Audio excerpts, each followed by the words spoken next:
London के शांत उपनगरों में टिम बर्नर्स-ली नाम का एक युवा लड़का अपनी मेज पर बैठा था। उसकी आंखें जिज्ञासा से बड़ी हुई थीं।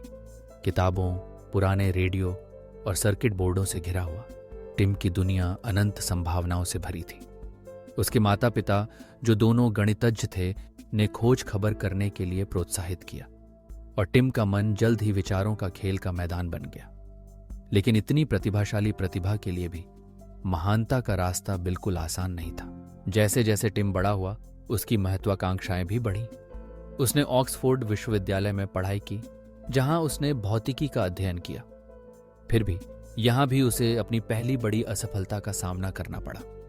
विश्वविद्यालय के कंप्यूटर पर प्रतिबंधित फाइलों में हैकिंग करते हुए पकड़े जाने पर टिम को कुछ समय के लिए विश्वविद्यालय के कंप्यूटर उपयोग करने से प्रतिबंधित कर दिया गया।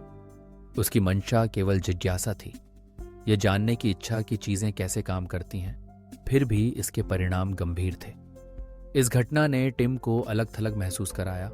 वह उन उपकरणों तक पहुंच नहीं पा रहा था जिन्हें वह सबसे ज्यादा पसंद करता था। कई लोग पीछे हट जाते, शर्म और निराशा को जीतने देते, लेकिन टिम ने इसे अलग नजरिए से देखा। हर बंद दरवाजा एक चुनौती थी, किसी और रास्ते से अंदर जाने की। स्नातक होने के बाद टिम का करियर रास्ता कुछ भी असाधारण नहीं दिखता था। वह एक नौकरी से दूसरी नौकरी में जाते रहे, सॉफ्टवेयर इंजीनियर और फ्रीलांस सलाहकार के रूप में काम करते रहे। उन्होंने सिस्टम बनाए, समस्याओं को ठीक किया और कोड लिखा जिसे ऑफिस के बाहर कोई कभी नहीं देखता था। ऐसे पल भी आए जब उनका काम अदृश्य महसूस होता, जब उनके योगदान कॉरपोरेट जीवन की विशाल गूंजती मशीनरी में खो गए लगते। कभी कभी देर रात को वह सवाल करते कि क्या उनके प्रयासों का कोई मतलब है या क्या वह कभी कुछ सार्थक बना पाएंगे। 1908 में टिम ने स्विट्जरलैंड में यूरोपीय परमाणु अनुसंधान संगठन CERN में शामिल हुए। यहां उन्हें एक ऐसी समस्या का सामना करना पड़ा जिसने उनके अंदर गहरा असर किया। दुनिया भर के वैज्ञानिक CERN में इकट्ठा होते थे।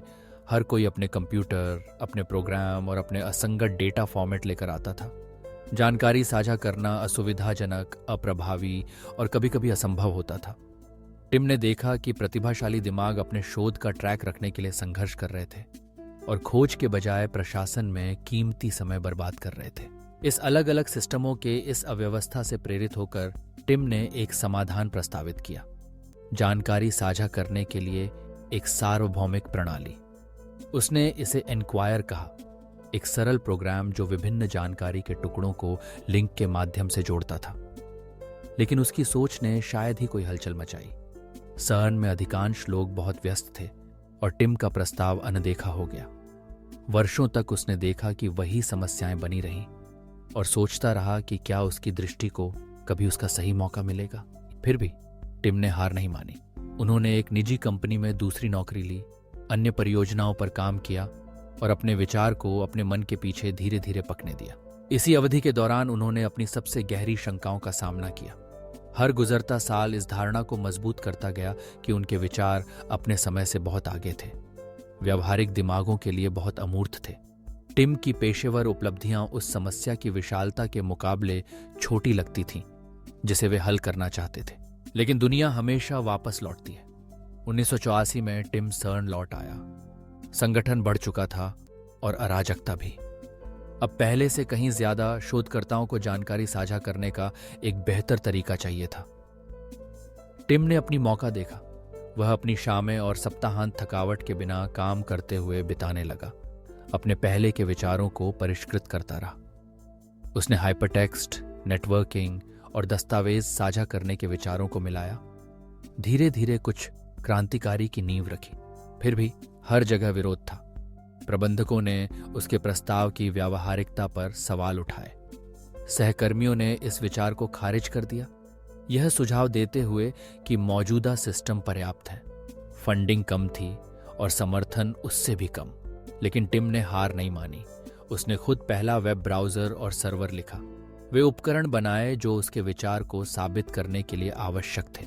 उसने पहली वेबसाइट बनाई और सरल, निर्विवाद शब्दों में दिखाया कि जानकारी दुनिया के किसी भी कंप्यूटर के बीच स्वतंत्र रूप से कैसे प्रवाहित हो सकती है।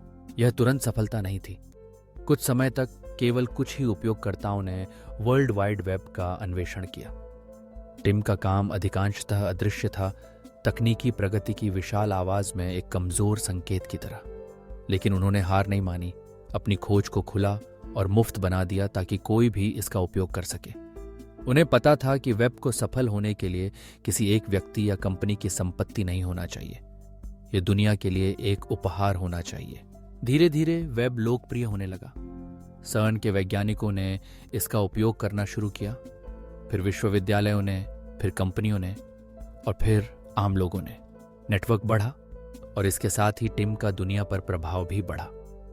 जो शुरुआत में एक कार्यस्थल की असुविधा को हल करने का संघर्ष था, वह मानव कनेक्टिविटी के एक नए युग की नींव बन गया। असफलताएं, संदेह, वर्षों की अनदेखी, ये सब कहानी का हिस्सा बन गए। उसकी सफलता के ताने बाने में बुने हुए धागे। टिम बर्नर्स-ली की यात्रा आसान सफलता की नहीं थी। यह असफलताओं और छोटी छोटी जीतों की कहानी थी। उदासीनता के सामने दृढ़ता की कहानी थी। बार बार उन्हें अस्वीकृति, संदेह और हार मानने के प्रलोभन का सामना करना पड़ा, लेकिन हर असफलता ने उन्हें कुछ नया सिखाया। हर संघर्ष ने उनकी दृढ़ता को मजबूत किया। अंत में टिम ने दुनिया को इसलिए नहीं बदला क्योंकि वह भाग्यशाली था या अनोखा प्रतिभाशाली था, बल्कि इसलिए कि उसने अपनी दृष्टि को छोड़ने से इनकार कर दिया। वह अपने मूल्यों के प्रति सच्चे रहे, ये जोर देते हुए कि वेब सभी के लिए मुक्त और खुला रहे। उनकी विरासत केवल उस तकनीक तक सीमित नहीं है जो उन्होंने बनाई, बल्कि वह सहयोग और संभावनाओं की भावना है जो उन्होंने दूसरों में प्रेरित की।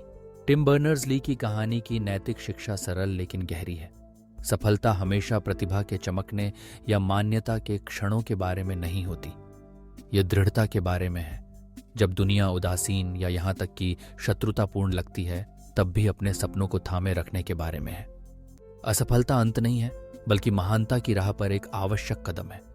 सच्ची उपलब्धि उस साहस पर आधारित होती है जो आगे बढ़ते रहने, अनुकूलित होने और अपने विचारों के मूल्य में विश्वास करने का होता है, भले ही कोई और न करे।